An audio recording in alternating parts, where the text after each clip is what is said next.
Welcome to Psychology for Geeks. This is another video on geek private practice.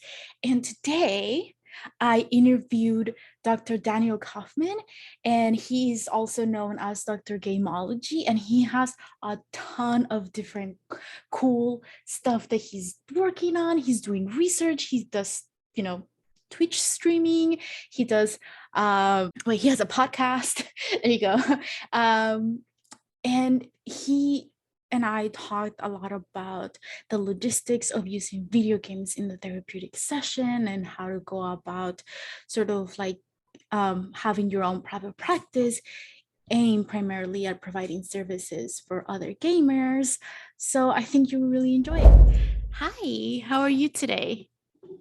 I'm doing wonderful. Thanks for having me. How are you? I am really excited because I don't know very much. We had this conversation before for your podcast. Like, I don't know much about video games, but I am very excited to talk about them because I know a lot of people in my life really love video games. So I'm really excited to have you. So thank you for joining me today. Absolutely. I'm looking forward to it. All right. So I guess my first question would be, um, what was your journey like to um, opening your own private practice? And I know you also like do research and have a podcast, and you have all these things that you do that are sort of like based on video games.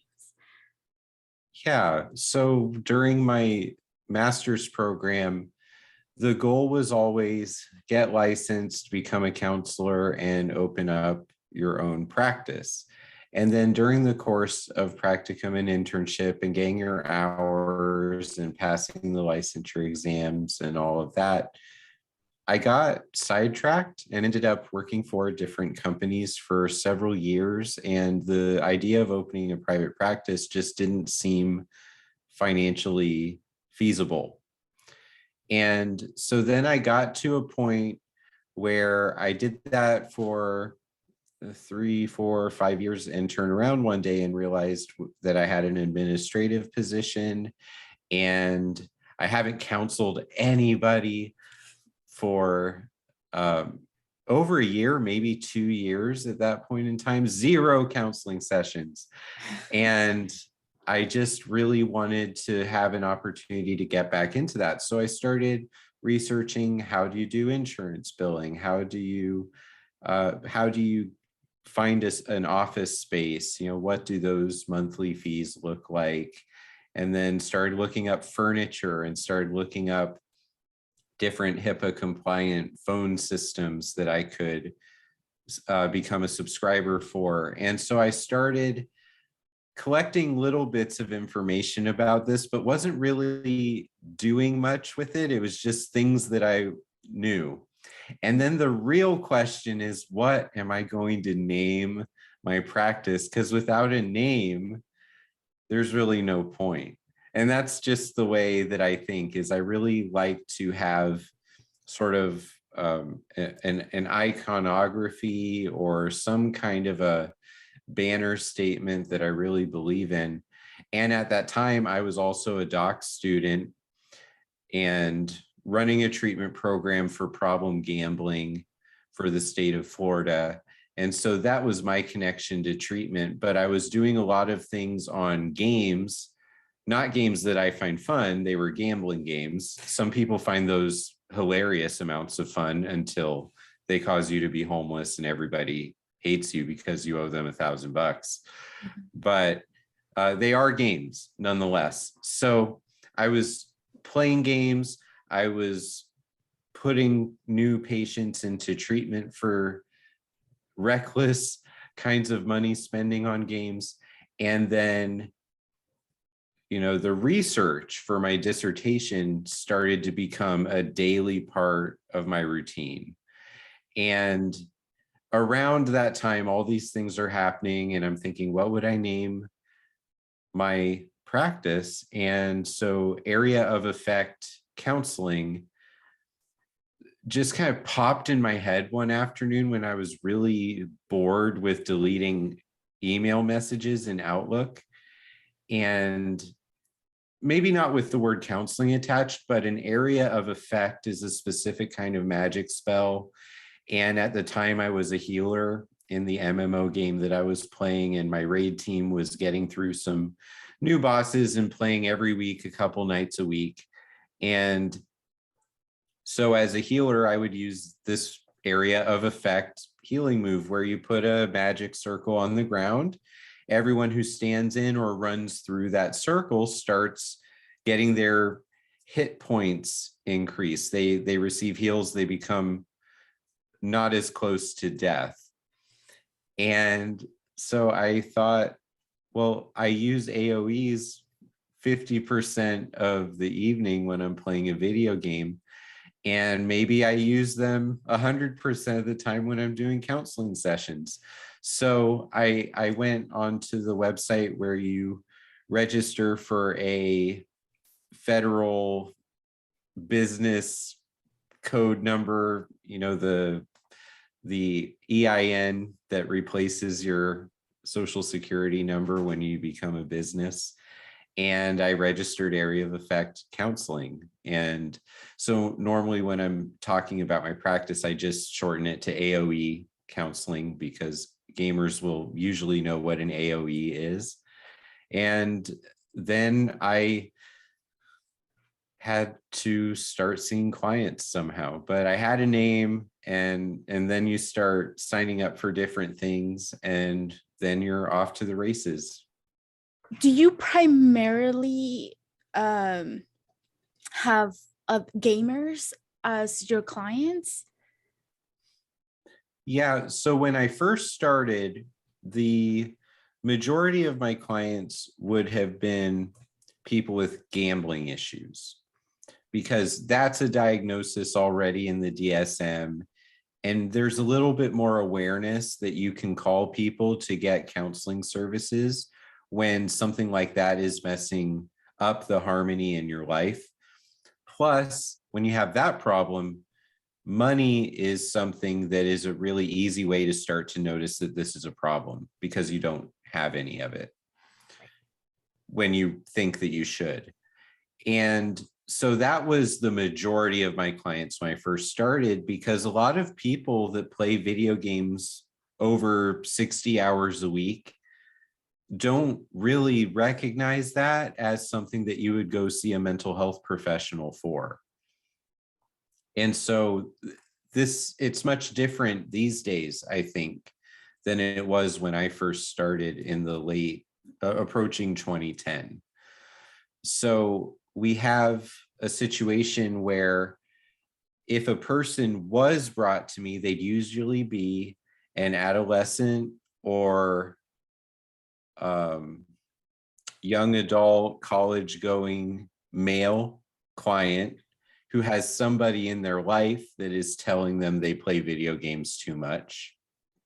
And when you ask them 20 questions and you just want to start the therapy and get to know them, you probably can draw some connections like, yes, I was playing my favorite shooter game every evening the week before my final exams. And as a result, I only studied about 30 minutes total for my final exam. And as a result, I didn't score too well.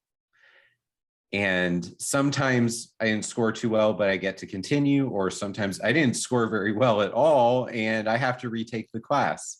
Mm-hmm. And when you have parents that are very goal oriented, the way they see things in their child's life, failing a college class is a big deal.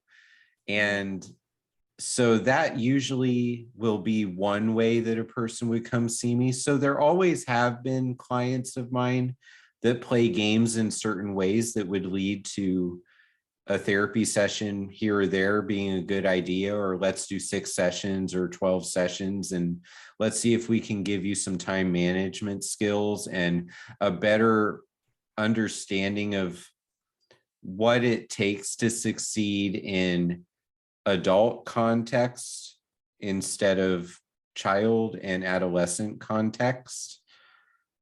And so the therapy that I would do 10 years ago is actually a little bit different than the way a therapy session goes with me now, because of what people think therapy is much more flexible. So the things that we do for fun do not have to be viewed as a problem. Whereas I felt there was actually a bit of a compartmentalization that I would have to have at the beginning of my counseling career, because over here I have to talk about games like they're bad and they're dangerous and they make you lose track of time and they turn you into an irresponsible human being.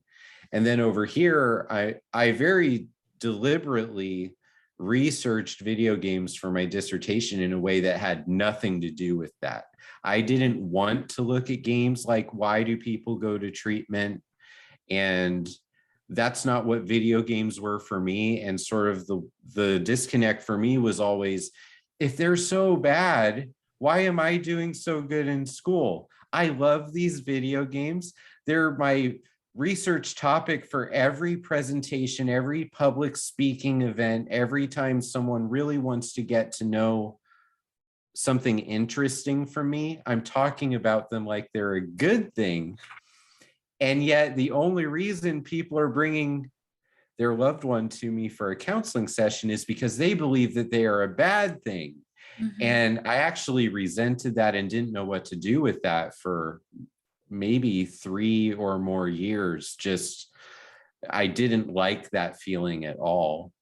And so then there's this other phase in my counseling career that started about 7 years ago, once I finished the dissertation and I started to find some of those people that were using video games as a clinical intervention and as a way to generate metaphors and insight with their Mhm. clients. And so then you start practicing doing therapy that way, and eventually your therapy becomes a little bit more of what I was hoping it would be at the beginning. Mhm. But the doorway that got me into private practice and having the finances to start what I was doing really were around gambling disorder and people that were wondering, is this person that I want to have a relationship with or that I want to support and see them finish college successfully, or I'm not sure if they're going to finish high school. Is this person playing video games the right way or not? I've seen that. Well, I think I came in at sort of like the right time for, I guess, the mental health field to sort of like change and start integrating, you know, popular culture or like, you know, geek culture into the session. So when I was in school, I actually took a class where we were taught how to do that specifically, and I loved it. It's my favorite class. And I, Mm-hmm. ever since then, I sort of started realizing that this was a thing. But every time I tried to do it or I would do it, some of my supervisors would be like, okay, well, explain this to me. Like, what exactly is it that you're doing in session and what purpose does it serve?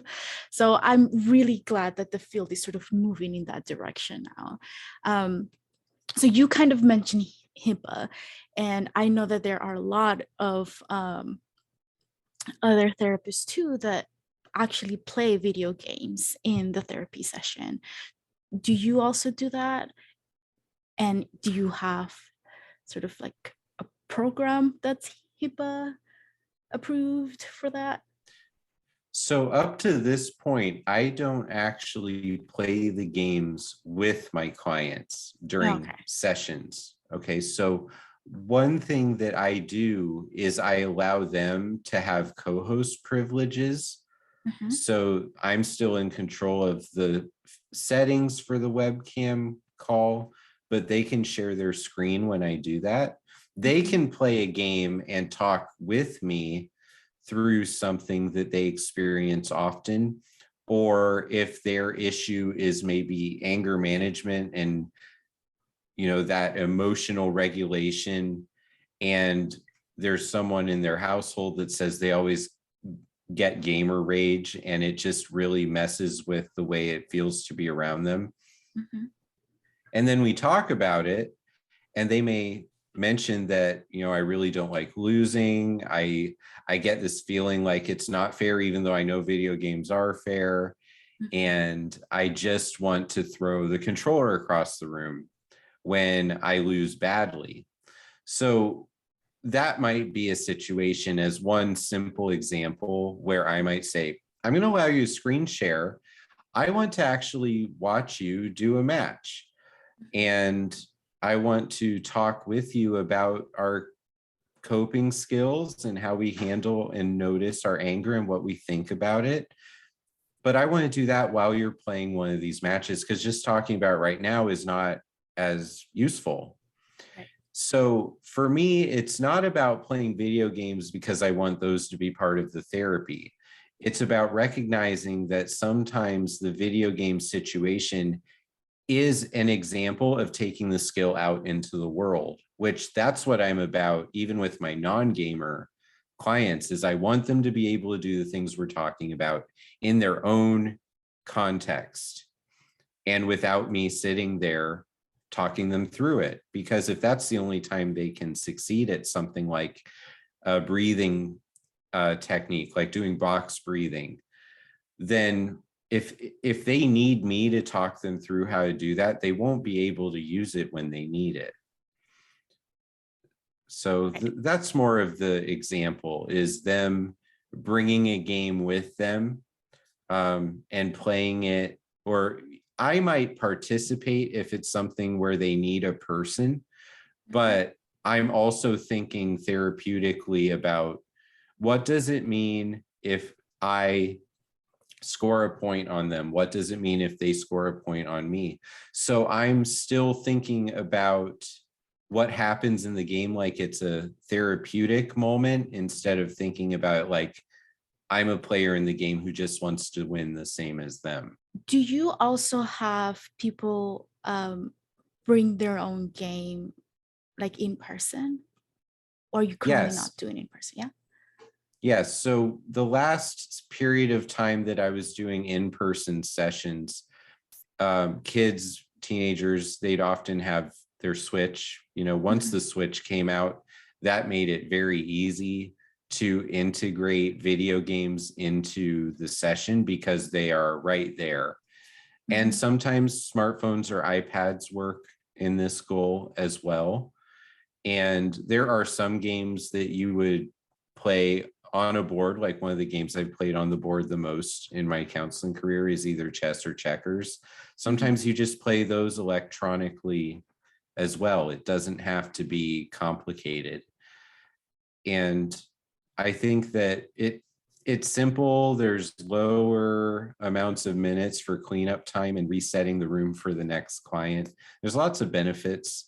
Even doing sand tray therapy, sometimes doing that virtually on the screen, even with a client, if you're seeing them on Zoom or some other online tool, there are so many resources now that simulate those hand-to-hand, person-to-person gaming moments or play therapy moments, that there really is no limit to what we can do in a session as long as we're willing to put in the time to investigate what our options are. Because I know I've heard other people ask about, like, I guess HIPAA compliant games that or websites that they could use for that.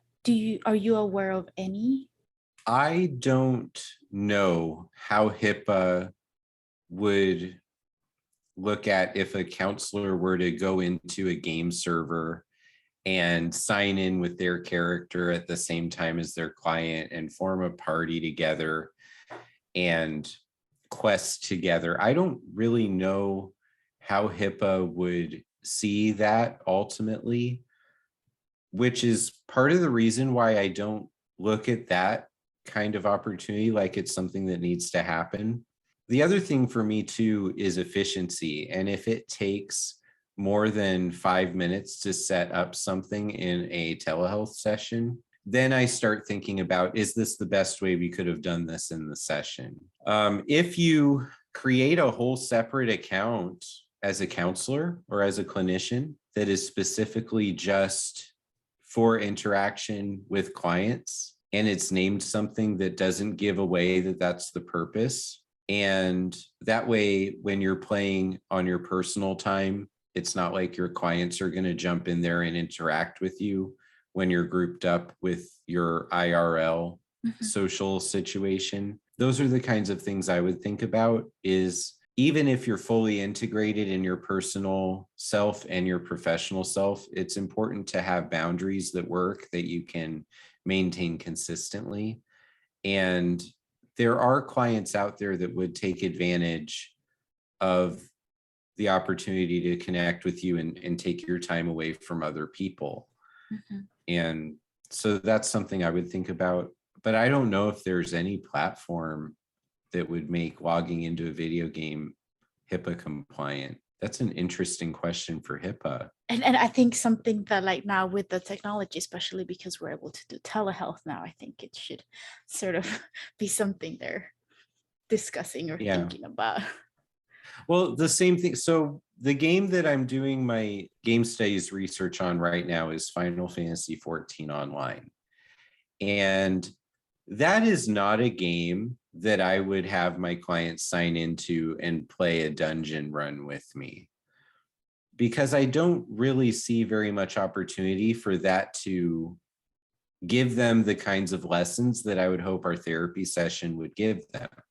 So does it educate? Does it teach a coping skill? Does it, demonstrate a personal quality that the client needs to become more aware of? These are the kinds of questions I ask myself when I set out of doing something creative in a therapy session.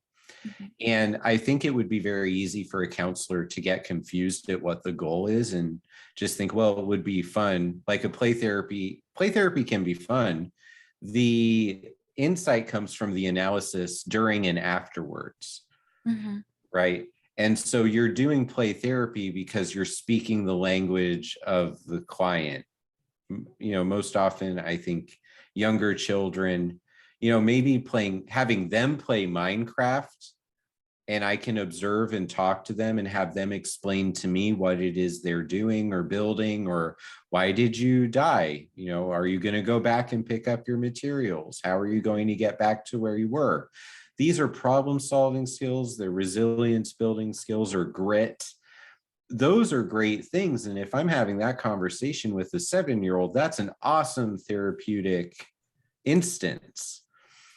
So when you're talking about more complicated games or more adult oriented games that take, leveling and thinking about stats and gearing options and team-based mechanics, if it's a complicated team-based mechanic thing, I think it would be very easy to lose focus of why we're doing that during their session. So you got to make sure that the therapy is sound. Have you ever done groups? Or is it mainly just individual? I don't do groups right now. The last time I did a group would have been 4 or 5 years ago, and it went very well and ran for about a year with a pretty consistent group of people, and that was for gambling recovery. Oh, I see. So I haven't done a group where it would have been game players and where maybe the concept would have been to quest together or do dungeons together, kind of like the way you do therapeutic D&D sessions. Okay, so that is the alternative of everything I've been talking about for 5 minutes or so. Is if you're there to teach social skills and teamwork and relying on other people and handling your own responsibilities, and the whole is greater than the sum of its parts kind of thing, then I could see that. But if you're going to do that, it's really important that the people playing the game together know that this is still therapy.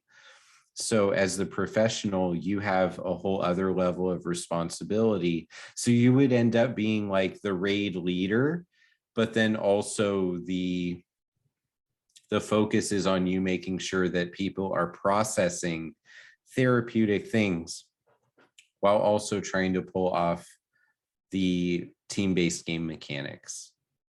So I'm sort of more familiar with like TTRPGs because I've played those more often.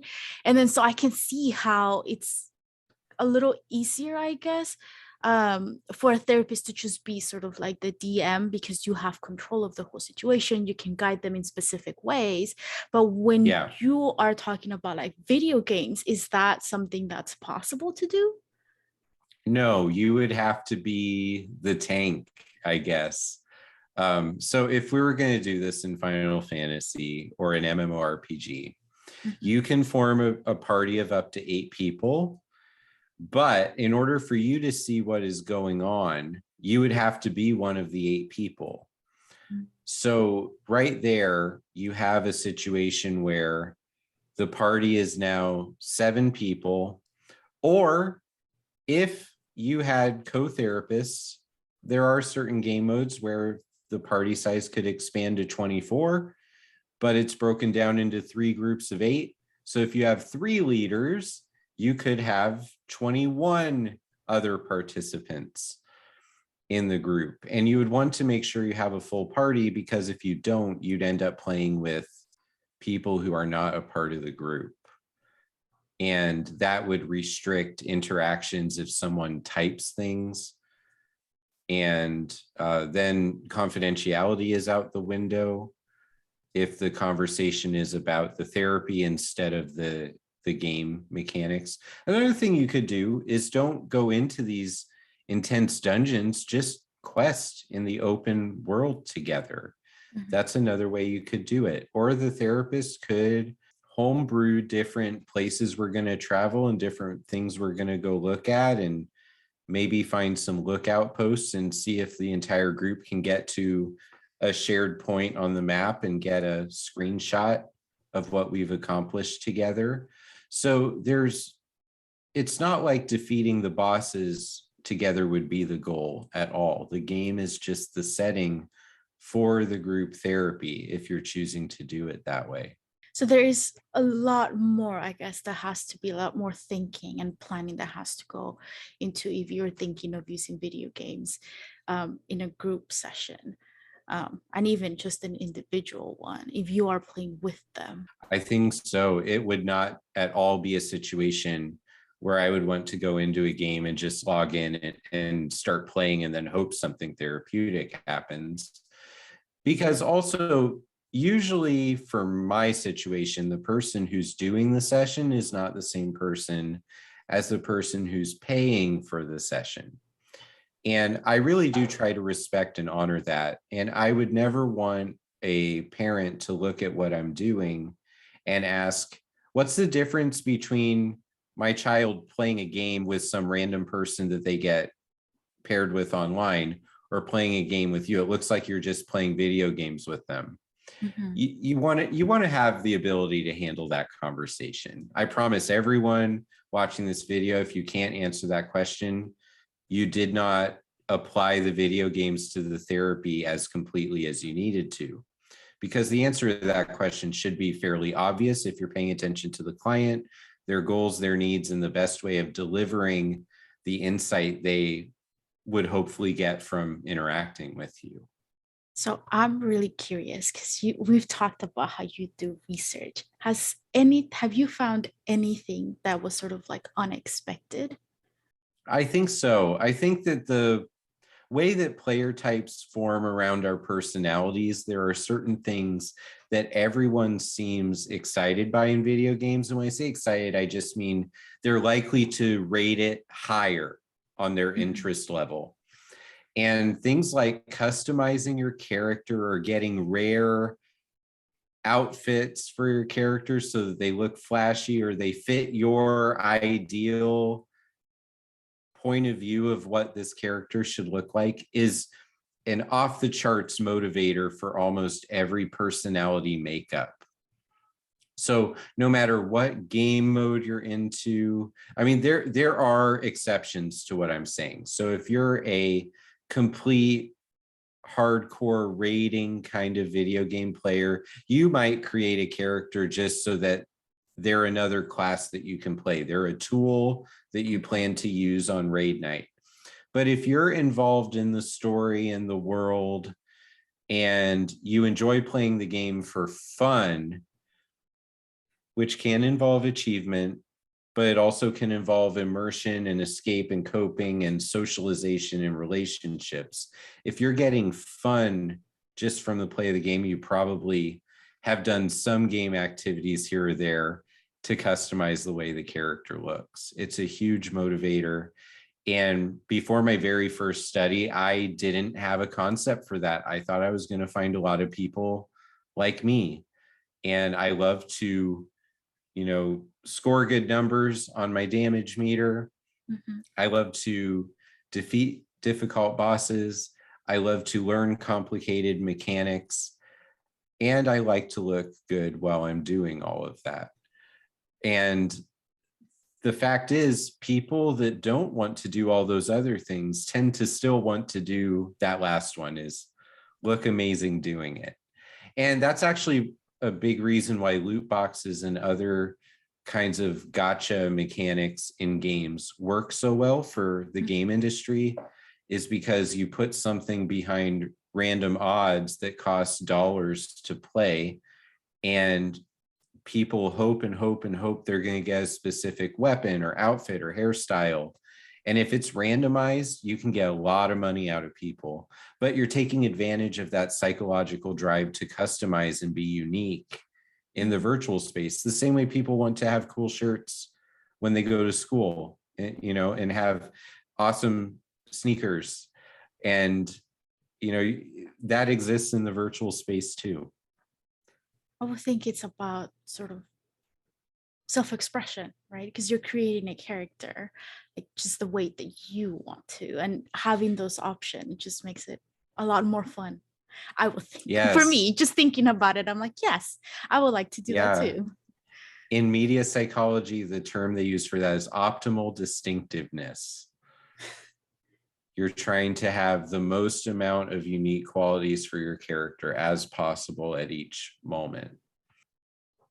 So, you know, when I was in undergrad, I had a professor who talked about, he was my statistics professor, and he talked about how he had his own private practice and he was doing research, and he was also a professor and he was writing books. He was doing all these things. And my first thought was like, why would you do so much? Like, that sounds like a lot. I would never do that. And I now find myself in a place where I'm like, this thing, like I have like a bunch of things that sound really interesting, and I want to have like my own private practice, and I want to do this and I want to do that. And I'm like, oh, I understand now. I understand now why he would do so much.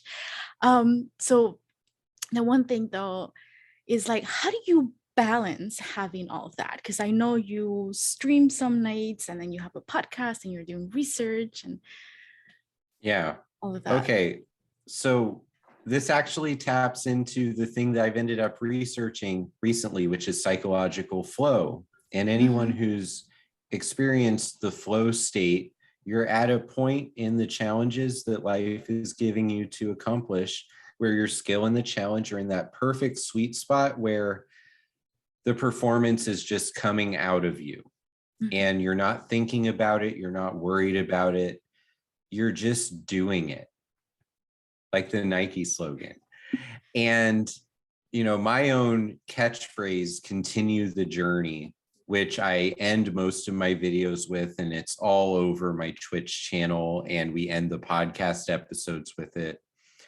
And I've just been saying it ever since I changed my online persona to be known as Dr. Gameology, continue the journey. And so that message is really the best advice that I can give anyone. If you don't feel connected to the things you're doing, you're looking at it like it is hard work, and you're probably not experiencing flow very often. My greatest addiction, Elizabeth, is to psychological flow. I'm chasing it every day, just trying to feel it for a moment. And I feel it when I'm writing sometimes, unless that writing is kicking my butt. I feel it when I'm playing games sometimes, unless that game is kicking my butt. Recording the podcast, even saying yes to doing extra videos or extra podcasts with people and getting to do more things with people out in the field. the thing I'm driven by is to share ideas and make a difference. And you can't do that if you barely do anything. So that sense of purpose and meaningfulness allows me to feel what flow is. One of the factors in that experience is called autotelic experience, meaning that it matters to you to the point where you're doing it because you want to do it, not because of a reward, not because something's in it for you, not because it's a requirement and you have to. It's voluntary and it matters. And because of that, my routine is not something that a lot of people will do. And that is a reality.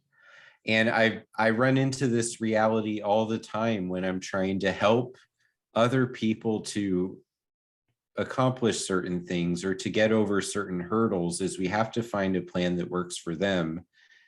And I just have to take notice that my plan isn't going to work, because my plan is wake up very early, get things out of the way immediately. And I still take time throughout the day to do things with my family and just let them know that I'm in the house, because my situation is work from home at this point because of the pandemic and it hasn't gone back. And so I still have a life balance with self-care included, but work doesn't feel like this draining, soul-sucking experience. The research studies that I do, I want to do them. The counseling sessions I do, most of the time, I want to do them. That is the byproduct of deliberate choices that I've made for over 10 years, consistently getting me into the point where I can start to enjoy the things that I do, which include the podcast and the stream channel and fan conventions and the counseling profession, psychology profession kinds of appearances, books and journal articles. You don't end up doing any of those things if you're more focused on your free time 100% of the time than you are on getting out there and doing something for other people. Because if it was, I mean, I guess a lot of it is about me, but I like to do things while they're about me and then give those things back to people. So there's that, you complete the circuit by giving information to people. Yeah, because I asked because a lot, like I'm still technically in grad school, and so everything is still sort of like fresh. So, and a lot of professors and supervisors, it was always kind of like, I think there's still like, for a lot of us, like students or like just graduated, we're kind of like, oh, we kind of have to get the first job that's offered to us, because what if we can't find any? Or there's the whole like, I need to pay my student loans, so like, and this job is paying in enough, or like just enough for me to live comfortably. So there's a lot of sort of like things that are going on for us, especially if like, so like for this video series is like providing sort of like some information as to how people can open their own private practice, and that requires some finances. So there's a lot of well, maybe I'm not at that point, or I'll just settle for this job, or like I have no other choice. And that's something that I really liked about my internship, because we were told like, you have value and you have to advocate for yourself, otherwise people would just pay you less than they should, or you're not going to be getting that self-care that you need in the job. Because a lot of the places where we work, or like where I did practicum, the staff had to have like 8 clients a day. And I was like, that's a lot. And there was still a lot of need. There's a lot of like requirements. You still had to go to meetings, you still had to do notes, you had to do extra stuff outside of that. And then I was like, burnout is just everywhere, because it's not possible to do all of these things. And that's when I started thinking, I was like, oh, I don't think I would like to work in a place like that. So I was like, maybe a private practice is more what I was thinking of. But Mm-hmm. I'm aware that not everyone has had sort of like is good supervisor who was like, no, advocate for yourself and you know what you're doing, kind of thing. So part of the reason why I wanted to do these videos as well. It's incredibly easy for a mental health professional to make enough money to live off of if they aren't also trying to pay for the CEO's vacations. Yeah. And I Yeah. think part of that too is that a lot of my sort of work experience has been working with people who are not able to fully pay um, for, therapy. And then so that has always been like just among my friends or other coworkers was like, well, how are we supposed to make money, if we have our own private practice, if people can't afford it, or like how are we going to get clients to come in? And it just sort of becomes this sort of like very overwhelming thing, because while we've have gone years and years, doing practicums, and you're at doctor level, you've done research and you've done all of these things, you're sort of like prepared to do therapy and be a therapist, and maybe even have experience, supervising other people as well. But we have no training, or at least I don't know any program out there that trains you on how to have your own private practice, or how to deal with the, like the finances and like the advertising, like everything that sort of goes along with that. And then so Mhm. for a lot of people, from what I've heard, is like sort of trial and error and like YouTubing it and just doing research on your own, because there's really not much out there. Yeah, one of the things that I think you are actually doing a very good job of, Elizabeth, and I'm saying that because I sometimes think about the things I see you doing on social media, and I have to use that as motivation to go in and program my posts for the day, which I wasn't doing that at all before I met you and you reached out and we were doing the Final Fantasy 14 mental health posts. So even though timeline wise, I'm further ahead in the profession right now, I'm still learning the other direction from you. And that really is the answer, is you build that into your time, whether it's 5 to 10 minutes every morning, or whether it's an hour and a half at the beginning of every week. You build the posting and the advertising into your time.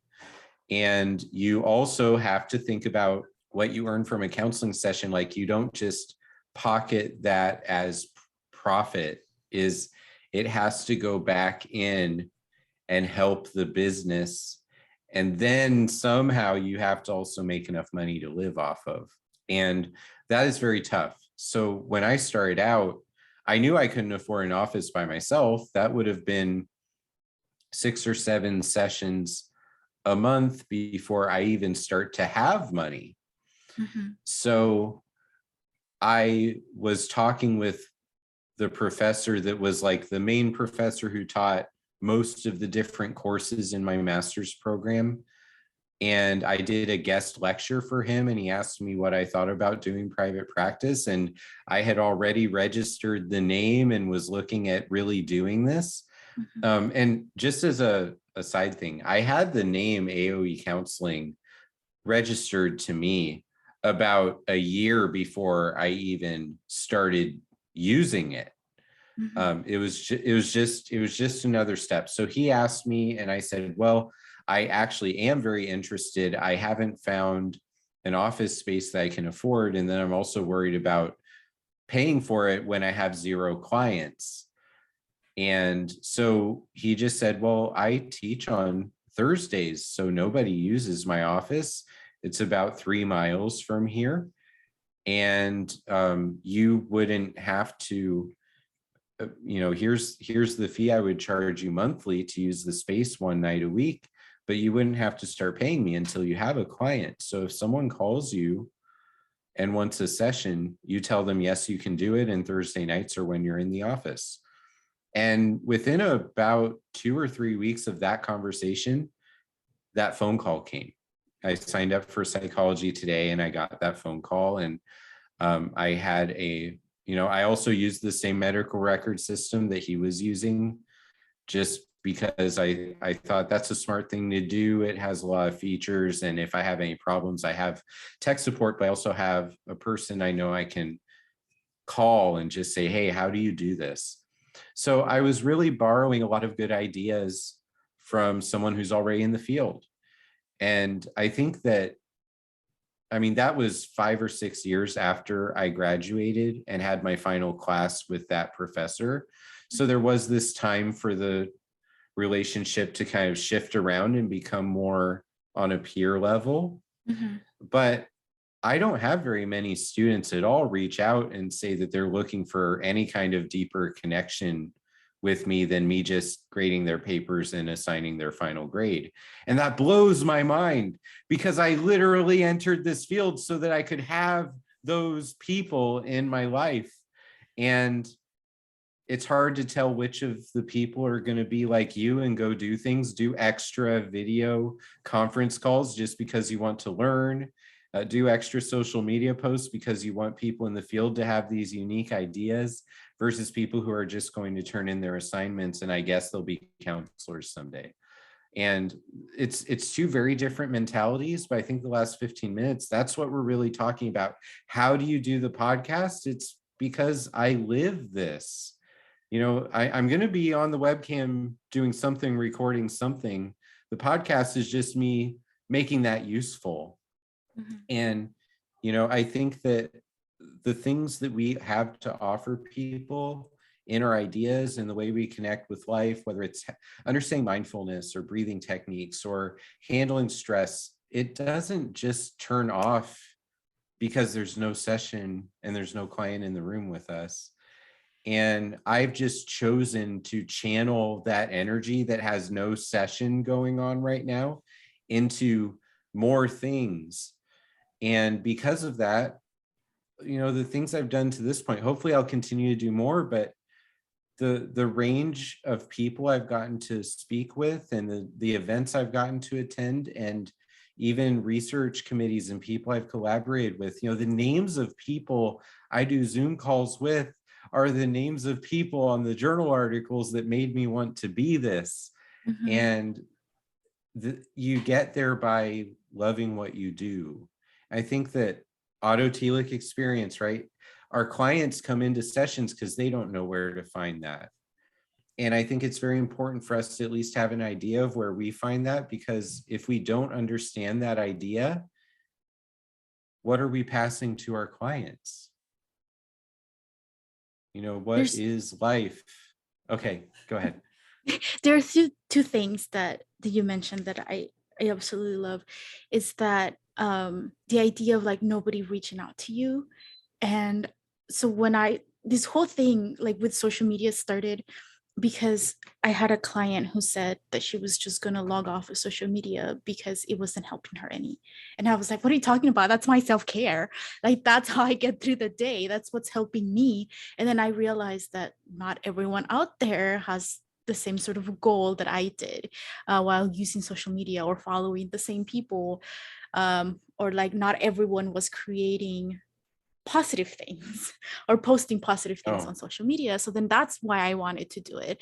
And then I started my Reframing Reenchant series, and I reached out to one person, and it was supposed to be like a week-long thing just for me to have enough posts for the week.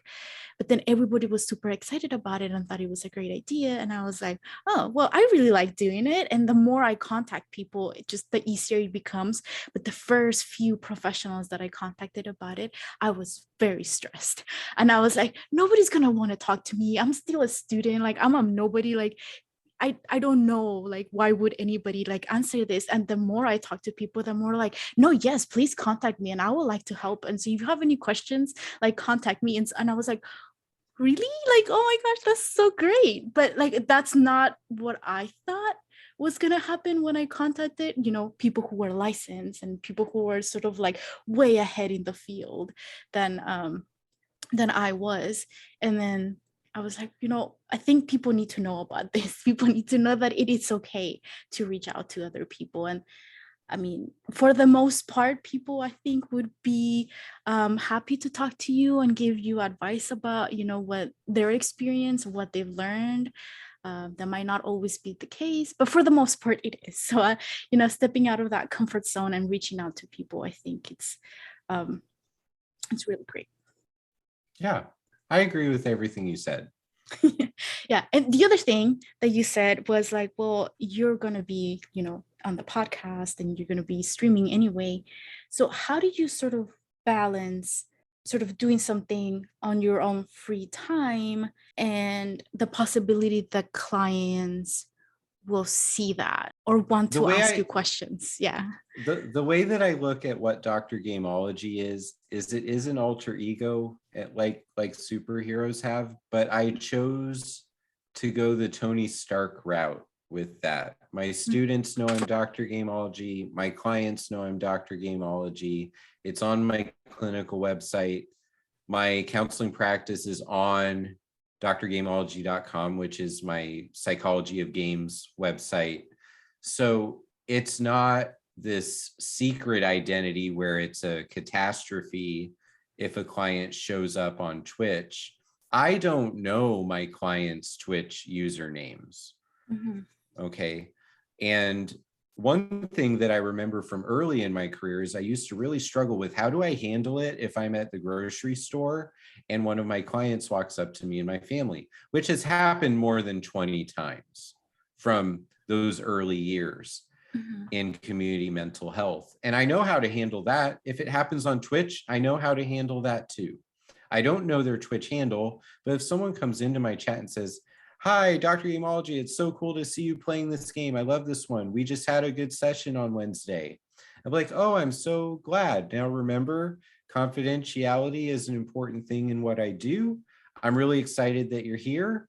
You're welcome to have fun with us and chat, and your information is your own. And then I'm back to the stream. In fact, the boss probably killed me while I was saying that. But I will take the time to say that, and I'm not embarrassed about that. I'm not worried about that. Um, that might actually be a good interaction for them if, depending on how that goes. There are also limitations and threats that as the licensed professional in that situation, you want to understand and have a game plan for how you might handle those. So you don't want to be surprised or blindsided by some of the bad things that could happen. Like if there's hate raids of different kinds that come into my channel, you need to have a mod who knows how to ban people and protect the viewers who are not causing problems and things like that. But I'm on those games to talk about the psychology of who we become when we play games. I do mental health moments. They're like little pop out messages that metaphorically connect the game with some kind of important coping skill or way of looking at our life. So it's not a surprise like, "Oh, I just found Dr. Kaufman's Twitch channel." It's like, "Oh, good. You know how Google works." I know that I don't know if this has been a recent change or not, or maybe it's because I'm sort of more involved in it that I've noticed it recently. But I know there is a lot of um, therapists who do have like some sort of social media presence and have like sort of a similar mentality as yours, where they're not exactly trying to hide it or anything from their clients. But when they do something that's sort of unexpected, people are like, "Oh, you're a therapist. You shouldn't be doing that on social media, or you should Mm. not be posting that." And the response is always like, "Well, I'm also a person. I'm not just a therapist. Like, I'm also other things. And there's things that I enjoy, things I'm passionate about, and things I want to like, stand up for or speak about." Um, and then so I guess I wanted to ask you, like, have you noticed that change as well, where there are more mental health professionals sort of like on social media and like actively like putting their voice out there? One of my favorite things that I do is sometimes I'm watching a Twitch stream from one of my friends that I built in the Twitch community, and someone will say that phrase. It's such a popular, it's like a billboard sign or a bumper sticker, right? And they'll say that, the streamer will comment on it, and then I'll just volunteer in chat. "Well, some of us are therapists, we're just not yours." And so that's kind of the thing that I've been saying for years is, listen, if anyone is shocked at some of the things that therapists say, you can always go back to the beginning of our field and look at, Sigmund Freud having a successful university lecture that he says is, it was certainly because of the cocaine I used before I went on stage. It's a true story. I'm not making that up. Or, if anyone's watched a video of Albert Ellis doing REBT with a client, and they're smoking, and it's all like he's really aggressive and vicious about that particular client being a no good Nick. Which, in 1960s lingo, that's a pretty aggressive thing to call your client repeatedly during the session. And so if I laugh at something that's violent, or if I make a joke that doesn't land, listen, I'm a dad too. I am entitled to 17 bad jokes every day. And people are just going to have to deal with that. I'm many different things besides just being a licensed mental health professional. I try to do my best with that label that I can. Oh, try. Anyway, I'm just really happy with the things I get to do. I don't run into that criticism very often. I'm lucky right now to have a good group of people around me, and I don't seem to be attracting very many bad actors. So, but I know I could handle that if it were to happen on stream anyway. They wouldn't know what they're walking into if they tried to pull that on me. So you have given us a lot of like golden nuggets throughout this whole conversation, but I wanted to ask, I guess, point blank, do you have any like tips or specific suggestions for people who are thinking of opening their own private practice and maybe focusing on providing services for gamers?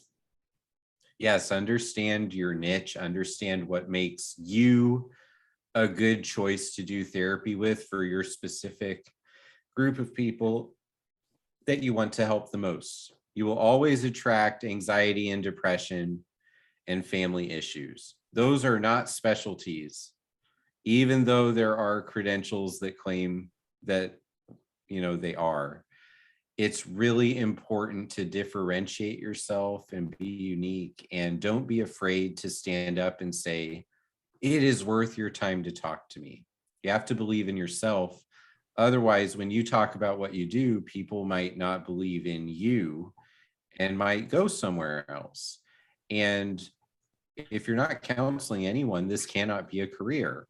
So you have to get over any of that self-doubt, and you have to understand, who is my message for and how do I make sure they hear it?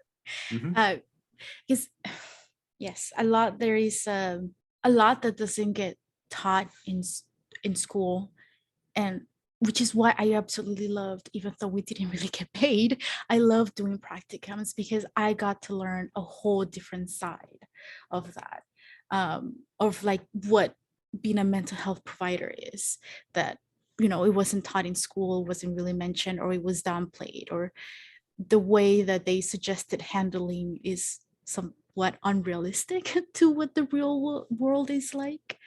So really appreciate that. Yeah, there's so many parts of mental health related programs that don't address the real world version of things. So if anybody was interested in reaching out to you or checking out some of the things that you are working on, for a consult or a therapy session, where can they find you? If you're looking to do a consult for something clinical, you can find me at aoecounseling.com. And if you're interested in more of the gaming fandom community and social media kinds of things that I do, or my podcast, you would go to drgameology.com. If you want to watch my streams, that's at twitch.tv/drgameology. And I have some of those videos end up on YouTube, especially once I edit them and put together the mental health moments. So there's a YouTube page. Actually, all the different buttons you would need to click on are at drgameology.com. That's like the starting point. And then the podcast is there. The Twitch channel is there. And that's really how I stay organized these days. That's good. It makes it a lot easier for everyone else and for you as well. Yeah. And I do post there if I have if I have a small idea that I don't really feel motivated to do an entire research study for 6 months on, and I just want to put the information out there because the information exists or someone's already done some work, so I'll just make a blog post about the concept. I put it there too. So the goal is to have this be a website for people to find the geek therapy of video games. Are you open to being a reader or an advisor for anyone who's interested in doing research on video games? Yes, I do have some flexibility to bring people on to collaborate on different projects throughout the year. If you want consultation for a client case, I do offer those and do supervision sessions, and I have a fee that I would be willing to talk with people about. The phone number is on my websites or Psychology Today. All the things on the internet will point you directly back to me. So you would search for Daniel Kaufman or Dr. Gameology, and then just contact me through there, either by the email button or the make a phone call. Right. Awesome. Thank you so much. And thank you for taking the time. I know I said it was going to be an hour. It's more than an hour, but thank you so much for doing You this. asked me to talk, and that's what happens. I'm not worried about it. Thank you, Elizabeth, for having me on. So I really hope you enjoyed that. I know for sure I did. I know I learned a lot, and I am so grateful that he was able to, dedicate that hour to talking to me about his own experiences and providing all the wisdom that he's learned along the way. So don't forget to subscribe and check out the other videos. I have other interviews that I've done with other geek professionals.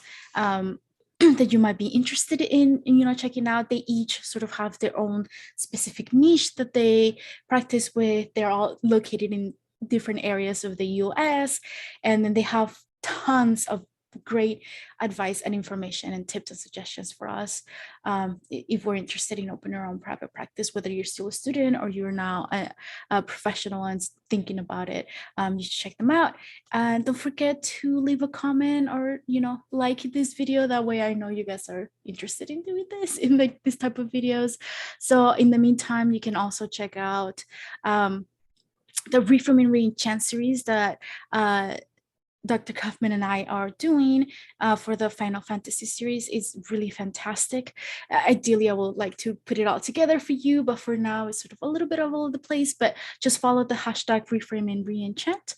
And you can follow me on Psych for Geeks in pretty much any social media, and you'll find the new post, and then you can check out the older posts that we have as well. So, yeah, don't forget to reframe and reenchant your life.